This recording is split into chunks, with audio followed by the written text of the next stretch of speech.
तो जो wealth creation जो है वो है ग्रोथ। ग्रोथ के लिए इस बजट ने क्या कहा है, मैं एक एक मिनट अपने पैनलिस्ट से पूछना चाहता हूँ। देखिए, मैं दोनों सवाल का जवाब दूंगा। पहले तो मैं सिर्फ इतना कहना चाहता हूं कि जहां तक वेल्थ डिस्ट्रीब्यूशन का सवाल है, हमारे गवर्नमेंट की बहुत क्लियर पॉलिसी है कि जो मोदी जी ने बार बार कहा है, लेस गवर्नमेंट मोर गवर्नेंस। और जब गवर्नेंस मॉडल आता है और उसमें दो ही चीज़ इंपॉर्टेंट होती है, और किसी भी रोल ऑफ स्टेट का भी देखें तो अगर वो इफेक्टिव है तो उसमें एफिशिएंसी देखते हैं और फेयरनेस। तो हमने जो भी काम किया है उसको एफिशिएंसी उसमें लाई है, चाहे डायरेक्ट बेनिफिट ट्रांसफ़र हो, और बेनिफिशियरी जो फेयरनेस के साथ जो बेनिफिशियरी होना चाहिए उसको हमने बेनिफिट दिया है, जो देश के लोग जिनको बेनिफिट मिलना चाहिए था।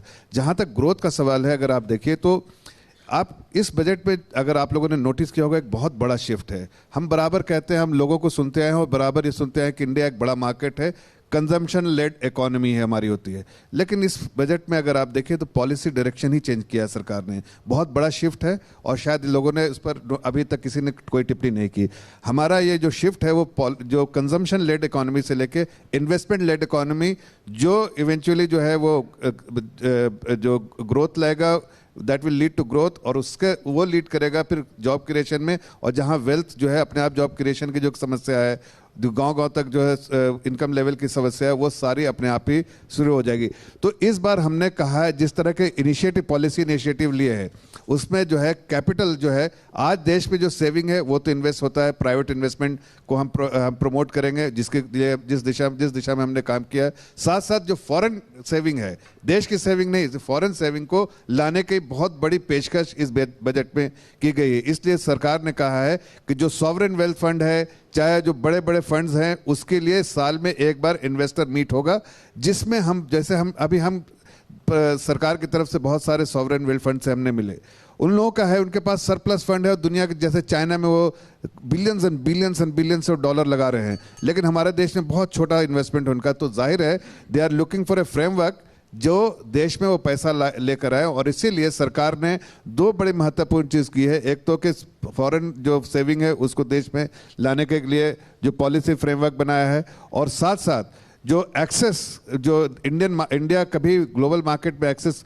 एक देश जो सॉवरेन बॉन्ड लेकर कभी नहीं, तो उस दिशा में भी सरकार ने कोशिश की। प्लस जो लोकल मार्केट में पेनिट्रेशन, चाहे बॉन्ड मार्केट के थ्रू हो, और क्रेडिट फ्लो के लिए जो बैंक को कैपिटलाइज किया है, तो ये सारी चीज़ें जो है बहुत बड़ा ग्रोथ लेके आएंगी, ग्रोथ मोमेंटम। और आप आगे आने वाले जो 5 ट्रिलियन इकोनॉमी की हमने जो बात की है, उसके लिए जो मोमेंटम चाहिए और जो पॉलिसी फ्रेमवर्क चाहिए, वो सारी चीज़ें इस बजट में बहुत अच्छे से डिफाइन की गई हैं। और अगर आप देखिए पिछले 5 साल के जो जफर साहब, आप बाकियों का टाइम खा रहे हैं। मैं 5 साल में जो हमने किया है उसमें साफ दिखता है कि हमारा जो डिलीवरेबल है, चाहे एफिशिएंट मॉडल हो, चाहे जो इकोनॉमी में अगर 1 ट्रिलियन इकोनॉमी हमने जोड़ी है, तो जाहिर है हमारा एक्सपर्टीज भी है और हमारी कीननेस भी है, और हमारे पास जो पॉलिसी फ्रेमवर्क जो हम चाहते थे वो भी है। और ये बात ज़रूर है कि जो आप टैक्स के बारे में कहा, देखिए बड़े बड़े लोग थोड़ा बहुत कंट्रीब्यूट करके खुशी होते हैं। Thank you sir, thank you very much. मुझे आगे जाना पड़ेगा। सक्सेना साहब, ये कह रहे हैं कि ये ग्रोथ की बजट है, लेकिन आपने जो अभी कहा इंक्लूसिव नहीं है। वैसे जो सवाल जो आपने रेज किया, उसके इनइक्वालिटी हर देश में होती है, मेरे ख्याल भारत की इतनी खराब नहीं है अगर आप जीनी कोफिशिएंट देखें तो। ऑल्सो पावर्टी से काफ़ी लोगों को हटा दिया गया है। हमारी पावर्टी का रेट, जितने परसेंटेज ऑफ पीपल जो कि पावर्टी के एक्सट्रीम पावर्टी के अंदर हैं, वो बहुत कम हो गए। पहले भारत एक नंबर 1 सबसे दुनिया के सबसे ज़्यादा एक्सट्रीम पावर्टी के लोग भारत में होते थे, अब नहीं है, अब वो नाइजीरिया में चले गए हैं। और मुझे जो ट्रेंड्स दिख रहे हैं वो अगले 5-7 साल में एक्सट्रीम पावर्टी में भारत कोई नहीं होगा। उसके बाबावजूद आप कह रहे हैं कि ये नहीं है, और ये ग्रोथ, और जाएंगे कैसे, ग्रोथ कैसे आएगी इस बजट में? ग्रोथ का बताइए। सरकारी आंकड़े खुद बताते हैं कि 1980 के आसपास जो टॉप 1% है उनका इनकम में शेयर 6% था, और वो अब बढ़कर 6% से 21% हो गया है। तो इसलिए ये बात सही है कि गरीबों की इनकम भी बढ़ी है, लेकिन गरीबों की इनकम बढ़ी है 1-2% पर एनम, और अमीरों की इनकम बढ़ी है 10-15% पर एनम। तो ये इनइक्वालिटी बढ़ती चली जा रही, पहली बात। दूसरी बात ये है कि इसके कारण ये है कि बहुत सारे हमारे जो रीडिस्ट्रीब्यूशन की प्रोग्राम्स हैं वो बहुत ही गलत हैं। अगर आप नरेगा को देखें तो आप देखेंगे नरेगा में बिहार में खर्चा, जो गरीब राज्य है वहाँ पर एक रूरल पुअर पर 600-700 रुपये पर एक साल में खर्चा होता है। केरला में यही खर्चा पर रूरल पुअर 16,000 रुपये है, तो ये तमिलनाडु में 12,000 रुपये है, हिमाचल प्रदेश में 11,000 रुपये है, यूपी में सिर्फ 900 रुपये है। तो ये बड़े आराम से इसको सही कर सकते हैं अगर आप कह दें कि जैसे PMGSY में जो स्टेट को एलोकेशन होता है वो स्टेट की, राज्य की कितनी अनकनेक्टेड हैबिटेशन है उस पर बेस करेगा। ऐसे हम नरेगा में भी कह दें कि हर एक स्टेट को वही कोटा मिलेगा जिसके हिसाब से जो उसके रूरल पुअर हैं। तीसरी बात मैं कहना चाहूँगा कि इंडस्ट्री को चाहिए लैंड, लेकिन हमने इतना गलत लैंड एक्विजिशन एक्ट बनाया जिसकी वजह से लैंड मिल ही नहीं सकती इंडस्ट्री को। मैं बात कर रहा था DM गाजियाबाद से 2 दिन पहले, कह रही थी 3-3 साल लग रहे हैं और यहाँ तक कि जो सरकारी प्रोजेक्ट है उन तक को हम लैंड नहीं दे पा रहे हैं। तो लैंड एक्विजिशन एक्ट में बहुत ही गलत काम किया गया है और बहुत सारी कमेटीज बना दी गई हैं। तो अगर आप इंडस्ट्रियलाइजेशन चाहते हैं, मैन्युफैक्चरिंग चाहते हैं, तो आपको सरलीकरण करना पड़ेगा और ये देखना पड़ेगा कि इसमें हम जो है अधिक से अधिक जल्दी से जल्दी लैंड दें, क्योंकि पर यूनिट लैंड अगर आप देखेंगे कि एग्रीकल्चर में अगर आपके पास 2 एकड़ ज़मीन है तो सिर्फ एक परिवार को नौकरी मिल सकती है। 2 एकड़ ज़मीन पर आप इंडस्ट्री लगाएंगे तो कम से कम 10, 20, 50 आदमियों को नौकरी दे सकते हैं। पर यूनिट लैंड पर इंडस्ट्री में जो एम्प्लॉयमेंट मिलता है वो 10-20% ज़्यादा है, 10-20 गुना ज़्यादा है। तो इसलिए हमें इंडस्ट्रियलाइजेशन प्रमोट करने के लिए ये देखना पड़ेगा कि जल्दी से जल्दी हम लैंड अवेलेबल कराएं इंडस्ट्री के लिए। थैंक यू सक्सेना साहब। तो land remains the constraint. Land वैसे स्टेट सब्जेक्ट है तो इसके लिए बजट में ज़्यादा किया नहीं जा सकता। लैंड एक्विजिशन कॉन्करेंट सब्जेक्ट है। Pardon? Land acquisition is a concurrent on the concurrent. But land acquisition तो फेल हो चुका है, तो अगर हमें लैंड में रिफॉर्म्स चाहिए वो तो स्टेट पे ही जाने पड़ेंगे इस बजट से आगे। बट मैं आपसे सहमत हूँ लैंड के बगैर, क्योंकि पिछले 4 साल में इंफ्रास्ट्रक्चर प्रोजेक्ट्स के लिए, रोड, सड़क, एयरपोर्ट्स के लिए ही लैंड 4.5 गुना बढ़ चुका है। तो इकोनॉमिक वायबिलिटी भी उसकी अभी अंडर क्वेश्चन है। Chaturvedi ji, what are the growth signals in this budget? Thank you Gautam ji. आपके दोनों सवालों का जवाब मैं एक लाइन में देने की कोशिश करता हूं। पहला सवाल आपका ये कि ग्रोथ के क्या पैरामीटर्स हैं, क्या बजट हमें ऑफर करता है।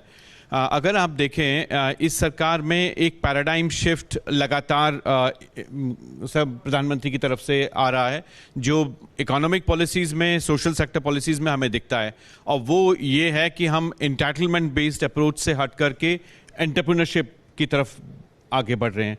तो इकोनॉमी के अंदर एंटरप्रेन्योरशिप कैसे बढ़ाई जाए, उद्यमिता कैसे बढ़ाई जाए, स्टार्टअप्स का कल्चर कैसे बढ़ाया जाए, तो ये एक जो बड़ा बदलाव आया है जिसमें रीडिस्ट्रीब्यूशन की स्ट्रेटेजी और रीडिस्ट्रीब्यूशन के लिए हमारा अप्रोच ही बदल के रख दिया है।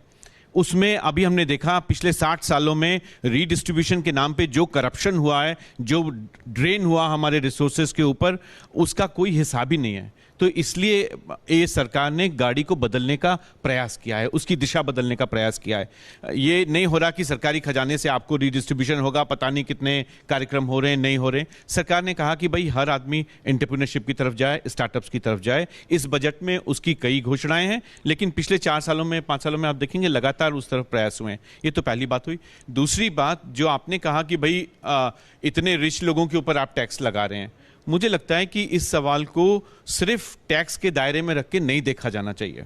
अगर आप देखें इस सरकार ने अगर रिचेस्ट लोगों के ऊपर टैक्स बढ़ाया है तो इस सरकार ने उनके लिए बाकी इकोसिस्टम भी आसान किया है। ईज ऑफ डूइंग बिजनेस उनके लिए बड़ा है, इंफ्रास्ट्रक्चर एक्सपेंडिचर उनके लिए बड़ा है। कई बड़े ports, 41 major ports, the whole Sagarmala project. तो ये जो बड़े पोर्ट्स हुए, अभी तक ये होता था कि आप सिंगापुर में आपको इंटरप्ट करूंगा यहाँ पे। पिछले 1992 से एक टैक्स स्टेबिलिटी आई हुई है हमारे देश में कि इतने स्लैब्स नहीं गौतम जी, यही मैं आपसे कह रहा हूं, नीचे बढ़ता जाएगा और उसका फायदा भी हुआ है, टैक्स रेवेन्यूज बढ़े हैं। अचानक हम देख रहे हैं कि 92 के बाद एक नया टैक्स स्लैब बढ़ा दिया है, जोड़ दिया है। 1987 के बाद एक 40% से ऊपर टैक्स रेट वापस आ गया है। ये I am not speaking for the rich, मैं उस कैटेगरी में बिल्कुल नहीं हूं, मगर ऑन प्रिंसिपल हमारी जो एक पॉलिसी स्टेबिलिटी थी टैक्स के आधार पे, वो तोड़ी गई है। नहीं, यही गौतम जी मैं आपसे कह रहा हूं कि आपका प्रिंसिपल बहुत नैरो फोकस ले रहा है। आज आप देखिए जिस नए भारत के लिए हम बात कर रहे हैं, जिस इंफ्रास्ट्रक्चर की हम बात कर रहे हैं, you require resources for that. जो रिचेस्ट लोग हैं वही रिसोर्स दे सकते हैं, मिडिल क्लास कहां से रिसोर्स देगा? तो हम तो अपना जो इनकम टैक्स है वही सालाना सरकार को दे सकते हैं, लेकिन जो रिच लोग हैं वो अगर एक्सपैंडिंग इकोनॉमी में बड़ा कदम आगे लेकर के आए, और सरकार उनके साथ खड़ी है, सारा इंफ्रास्ट्रक्चर एक्सपैंड हो रहा है, ईज ऑफ डूइंग बिजनेस हो रही है, तो you are able to invest in ports. आज आप देखिए परसों, I should not be naming any industry, but one big house got 5 major airports to build. तो अब आप देखिए कि ये जो बड़े प्रोजेक्ट्स आप 20-20 साल में सोच नहीं सकते थे, आज आपको 2-2, 3-3 साल में बड़े प्रोजेक्ट्स मिल रहे हैं।